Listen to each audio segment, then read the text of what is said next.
get used to that clapping every time somebody sees me. Right on the neck, keep that up. Well, she's a pretty good cheerleader. Just come to work with me, how about that? Well, if I could. Guys, I'm happy to see everybody here this morning. I don't know more than what I know, so I don't know who I am. I'm Mike.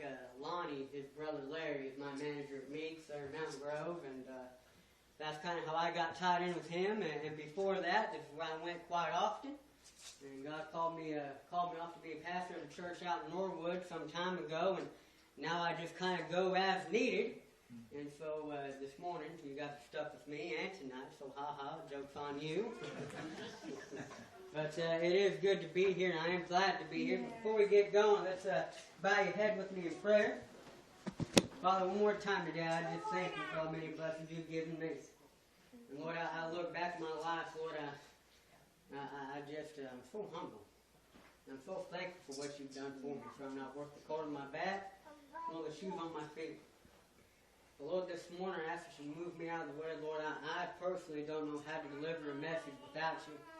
And I ask that you work through me in a way that only you can. And Lord, if this message is for nobody here, Lord, let it be for me. That way I may take it and apply it to my life. That way I may be better for it. Lord, once again, I just thank you for the day that you've given us to allow us to gather here, Lord, in your name, and to worship as we see fit. For this is a gift that not everybody has. And it is a gift that not everybody was taught to use. Lord, one more time, Lord, I'm just so humble and so grateful for all that you've done for me. And all these things I ask in your kind and gracious name. Amen. Amen. Let's go to the book of James. When I find it, I'll tell you what chapter. Book of James, chapter 2, verse 14. I've got a little bit to read, so I'll read it and we'll stop and discuss. James chapter 2, 14. Kind of goes along with what you guys were talking about this morning. I like when a happy coincidence like that happens. James 2, 14.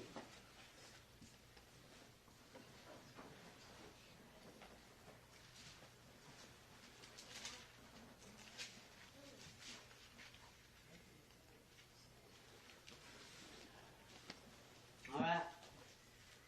What doth it profit, my brethren, though a man may say he hath faith and have not works? Can faith save him?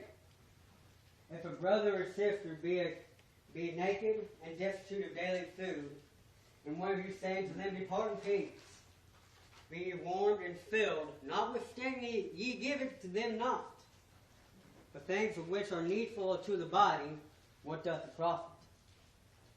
Even so faith, if it had not work, is dead, being alone. Yet a man may say, thou hast faith, and I have works. Show me thy faith without thy works, and I will show you my faith by my works. And thou believest there is one God, that thou dost well. And the devils also believe and tremble.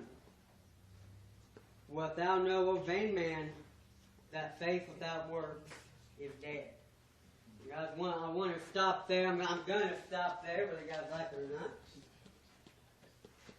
How many times, how often in our personal life, in our church life, how often have we seen somebody come through the door and we say, well, we'll pray for you. I'll pray for you. Us having the ability to do something about their situation. Oh, I'll pray for you.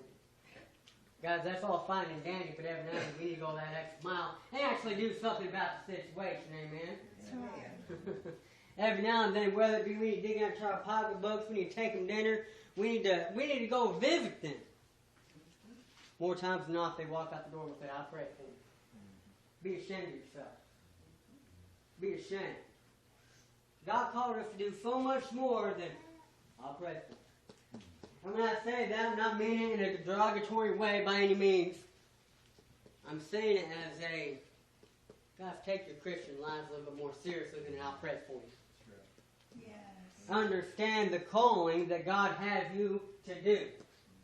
If not to sit back and watch people struggle and say, man, oh man, I sure do hope they figure something out. It's not to sit back and be like, well, I'm glad I'm not in that situation. It's to get up and go do something about it. My dad always used to tell me, he says, Mike, you can do one of two things in life. You can do nothing and see where that gets you, you can do something. And I tried doing nothing for a long, long time. I was one of those, well, I pray for you. I wish good thoughts for you. Man, I hope your luck turns around pretty soon. And guess what it did? Things didn't get better. Situations didn't ease up. People weren't less hungry. They weren't any more warmer than what they were, cooler than what they were. Until one Sunday morning, old brother Zach Williams, he preached a message on saying you can do something or you can do nothing. That's been the only other time I've ever heard that said. That's why I decided to do something. And I'm not patting myself on the back. I'm not saying, oh, look at me, look at me, look at me. But I'm saying, look what God can do through somebody who is willing to do something. That's right. Look at what God can do through somebody who's not willing to just sit back, relax, and look at people struggle. Because people, how's our faith supposed to get any better if we don't exercise a little bit? Faith is like a muscle. It's something that we all have, whether it be how big or strong is all up to you. Without working it out, it's not going to get any better. Now, I'm not saying go and clear your bank account and give it all away. That's not what I'm saying at all. Now, I'm saying trust God to take you from point A to point B when you need to help somebody out. That's what I'm saying. I'm saying trust God to provide for your need. Trust God to be like, I see what you've done and I'll take care of you because you've done it. But people, without works, our faith is just nothing. Not a blessed thing. Mike, I don't like being called lazy. You got another 15 minutes of me. No, that's not at all what I'm getting at. Not at all. That's what we need to start understanding is that as we walk through our Christian life, God is going to require us to do more than our pray for. God is going to require us to do more than just sit back and, well, I know I've been in that situation myself, and they just got to work a little bit harder. You don't know their situation. You don't know what they're going through. It's not your judgment call that they need. It's your love and kindness and support that they need in their life. It's your willingness to get up and say, what can I do to help you? Because if we can't help those around us, what are we supposed to be doing anyway? Amen? Amen. If we can't inconvenience ourselves a little bit, we don't deserve what we got. I'm a wholehearted believer in that. I'm a wholehearted believer that sometimes a church family can make all the difference in the world. Sometimes a nice, kind smile can make all the difference in the world. Amen. When you get to thinking that you've got the life ball game figured out, then you're failed. You failed.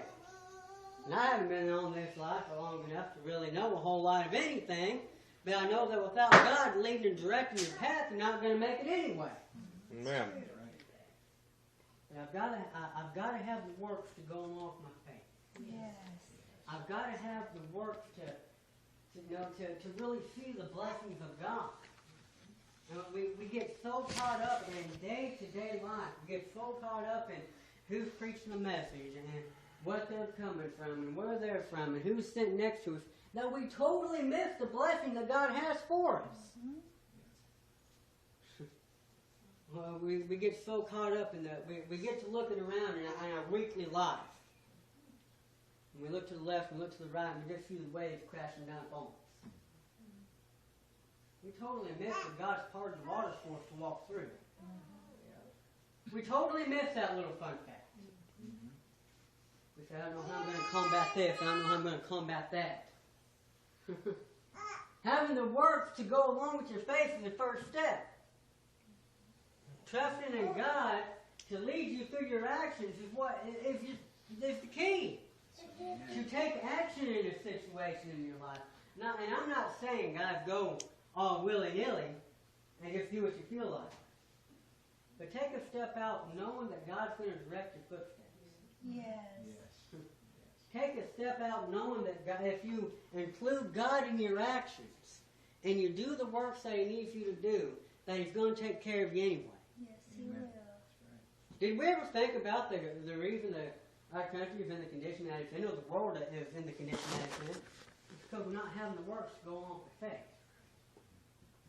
We're not having the get up and go attitude that we need to have. We're having the I'll pray for your attitude. And guys, I'm not taking anything away. The Bible tells me, at least mine does anyway, that if you humble yourself before God, He will hear your nation. Amen. I believe that. Yeah. Wholeheartedly believe that. No doubt about it. Guys, that requires some action in your daily life. That requires you guys having some kind of purpose for God. And that purpose is just not to sit on your hands and hope that somebody else does your half for you. That purpose is to pray diligently about what God wants you to do. Yes. That purpose is to pray that God gives you a plan on how to execute. It's not to sit back and, man, I hope things get better. We both know they ain't got no fight. That sure doesn't mean we quit trying. That sure doesn't mean that we just throw up our hands and say, I've had enough of it. That means we need to go out there and exercise our faith a little bit to let God do something miraculous through us. Thank you, Jesus. And when He does, give Him the credit for it. Amen. Give Him the glory for it. Yes. Because honestly, what can we do in it? Nothing without. Nothing. That's right. We don't stand a loose feather's chance in the wind to stand still without God. We don't. Amen. That's right. Understand that your life has a bigger purpose than what you guys are doing. Understand that. I'm not trying to take anything away from what you guys do for profession. At the end of the day, it's just profession. It ain't got you what you got. It ain't going to get you where you're going. But what God likes in here, what you should be seeking diligently, that should be your passion. Yes. That should be your hobby. I have all kinds of friends that look for hobbies. All kinds of friends that look for hobbies. And I'm not taking away anything if you guys like to do arts and crafts and you like to build things. Those are all fantastic things. They're all good things, handy things. They're stress relievers. I'm not taking anything away from it. Guys, we need to find the hobby that we need to be doing something with. We need to find it in us to understand that without works our faith is dead. Amen. And without works there is nothing we can do that works. We can sit here and we can have a good prayer, we can go back here and eat, we can have a good time with one another. But until we spread it to all four corners of the world, what good is it doing? There's no reason this church shouldn't be packed. There's no reason. I know a lot of these people live up and down these roads and they don't have a place to go. There's no reason. There's no reason we can't go and knock on the door and say, hey, how are you? We don't have to take our Bibles and beat them over the head with it, because God's the best testimony you're ever going to give to somebody if taking them a nice, fresh, baked apple pie and saying, I'd love to see you in church. If there's anything you need me to do, you just let me know. If not, taking the OKJV and reading from Genesis to Revelations. It's letting them see God through you. Right. It's letting them see God through your daily actions, through what you say, places you go, the things you do. You're going to get the same old Mike Marah inside church on 10 o'clock on Sunday as you are Friday night at 9:30. Let people see God through you. Let people see God through the works that you do. I get so fed up and tired of congregations not being in one accord. I get so fed up with that, I could just, oh man, if I ever hear that, I'll throw something at somebody. Because there's no reason for it. It's ignorance. Ignorance on our part. One of the things that I was in a church last week, and They just recently had a split because they couldn't agree on what color the carpet was going to be. Hang your head in shame. They had a disagreement. Another one had a disagreement because this family across the street had a family reunion, and they were there for the week and all that, having a good time. And somebody had the audacity to park a car in their parking lot. Oh mercy! How dare they? How dare they? Park a car in a parking lot. That's not what parking lots are for, to hold parked cars. Hang your head in shame and be embarrassed. You get on your knees and be humble.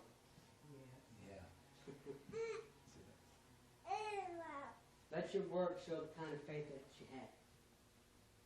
Let God work through you. If somebody needs to go be visited, and they're probably not the most socially acceptable people that this side of the pickups, you better go visit. If God's telling you to cook a nice fried chicken dinner, mashed potatoes, corn, and gravy, you bring it to my house, nobody else wants it. But you need to go take it to them.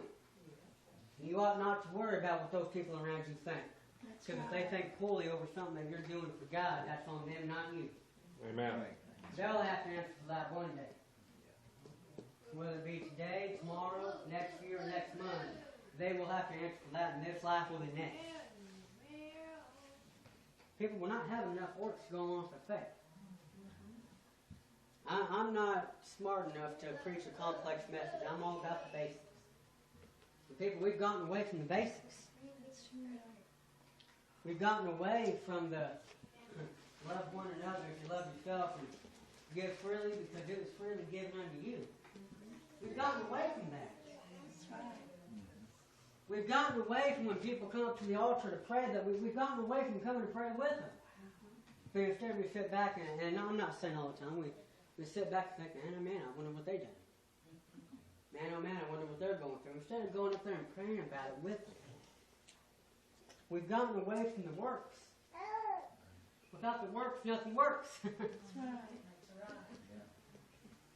Without taking somebody by the hand when you see them white knuckling and saying, hey, you want to go pray about it? You stand there and you look at it. You gawk like the wild animals. We're at a zoo. We don't do anything about it. I'll pray for them. That's what we do about it. Again, I'm not taking anything away from praying for one another because we ought to. Every day we ought to pray for one another. Yes. Amen. Jesus also teaches me that if somebody asks for your coat, you give them your shoes. They say go 1 mile, go 2. I try to do that to the best of my abilities, and I fail. I fail every day. You know, I let my temper get the best of me every now and then. I say, well, you got yourself into it, you get yourself out. Mike, hang your head in shame. Because how many times did God say, well, you got yourself into it, get yourself out? But because of God's works in my life, but because of God's love for old Mike, because of God's love for old Linda and everybody else, we don't get what we deserve. That's right. Amen. We don't get what we really have coming to us. Guys, work on your works. Work that faith muscle like it needs to be worked. If you got $20 and you see somebody needing $20, I suggest you give them $20. I'm not saying it's going to be easy. I'm not saying that you're not going to be worried and afraid because that's your last $20. I know that God sees what you've done, and I know that He'll take care of you anyway. Amen. That's right. I know that God sees that with your last $20, and He'll give it for you.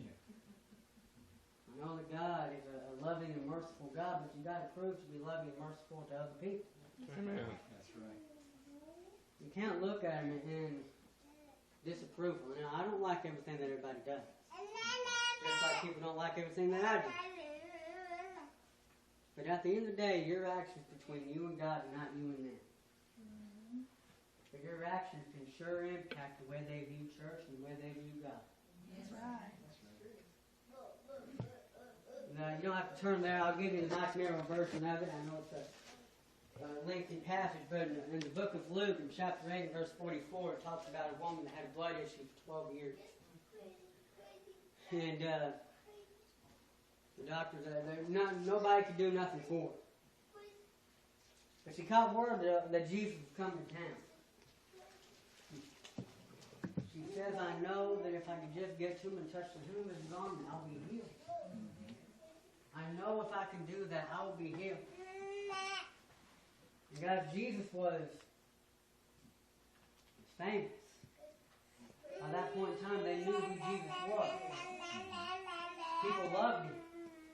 Not everybody hated him like a lot of times we read. It wasn't all the Pharisees and Sadducees. It wasn't the priests and all that who hated him because he was right.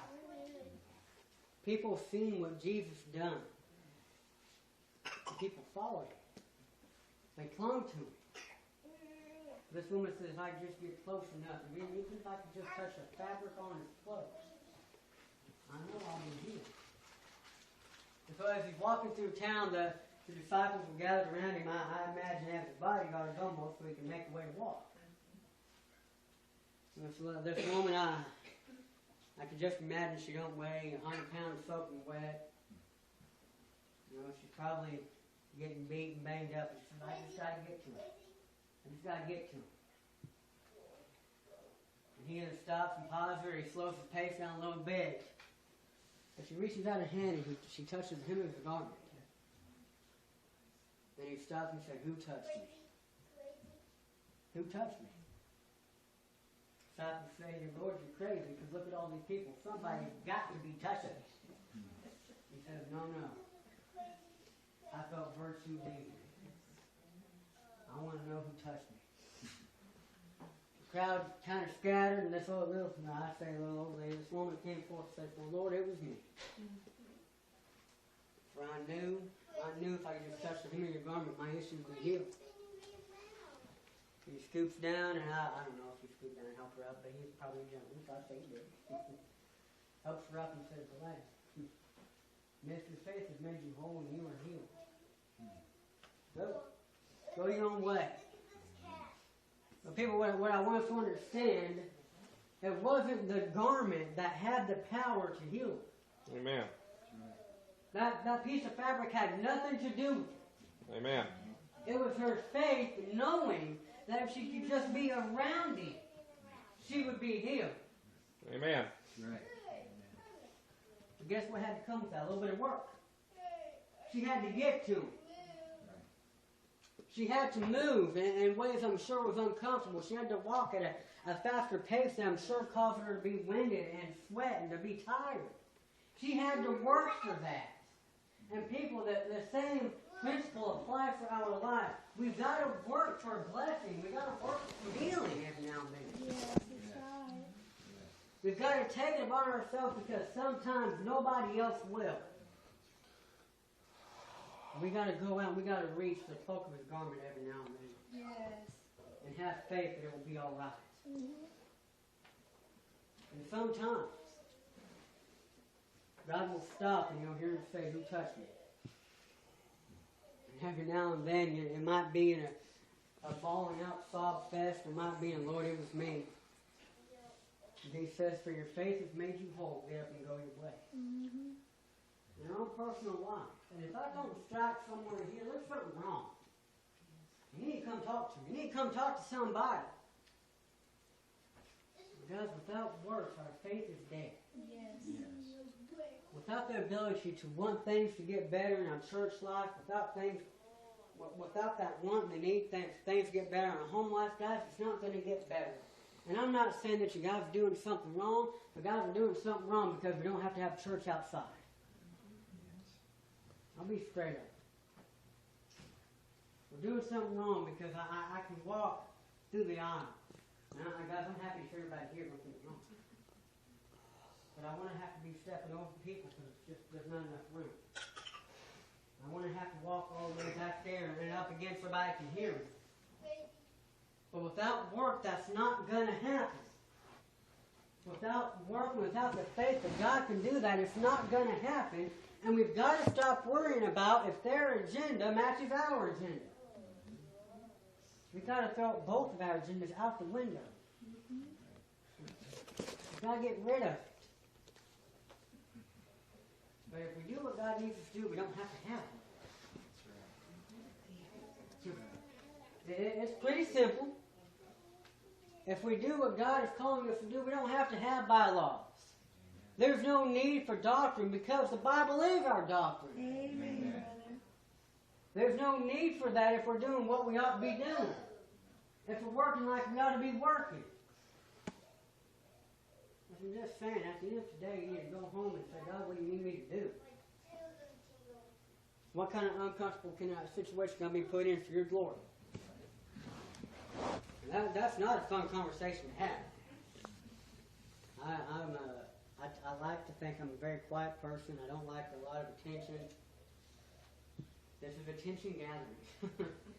people look, and that's not my cup of tea, but this is what God has called me to do, and I need to do it. If you had told me 5-6 years ago that I would be doing this, I'd call you crazy. I would always much rather be behind the scenes. I'd rather be the one, going to collecting money or whatever it may be. I didn't want to be the center of attention. But people, if God calls you to be the center of attention, I'm not saying I am. God's the center of attention. That's what I'm getting at. But if He needs to use your body as a vessel, you need to be willing to let Him use your body as a vessel. That's what I'm saying.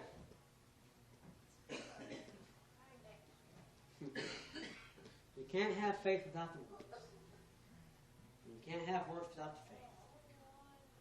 See somebody in need, go help them. Be the Christian you ought to be. You see somebody hurting, you hurt with them. You see somebody crying, you sit down beside them and say, and sometimes all you got to do is just sit there. Because I wholeheartedly believe that sometimes if you pray bad and you sit there, that God's influence will ooze out of you like, no. I believe that. You see somebody hungry, cook them dinner, go buy them, get them some food. Because what good does it do to, I'll pray for you, and then send them out hungry anyway? God puts us in people's ways that way we can be a blessing. That way we can help their situation. God didn't hang on a cross just so we could say, I pray for you. He hung on a cross as an example.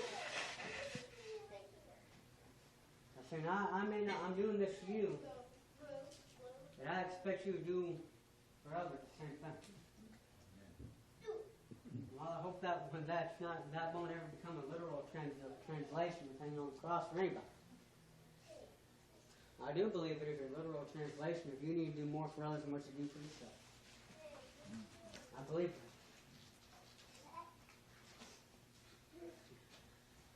Food for thought, are you going to do something or are you going to do nothing?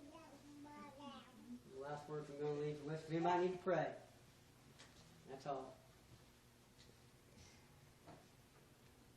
If not, bow your heads with me.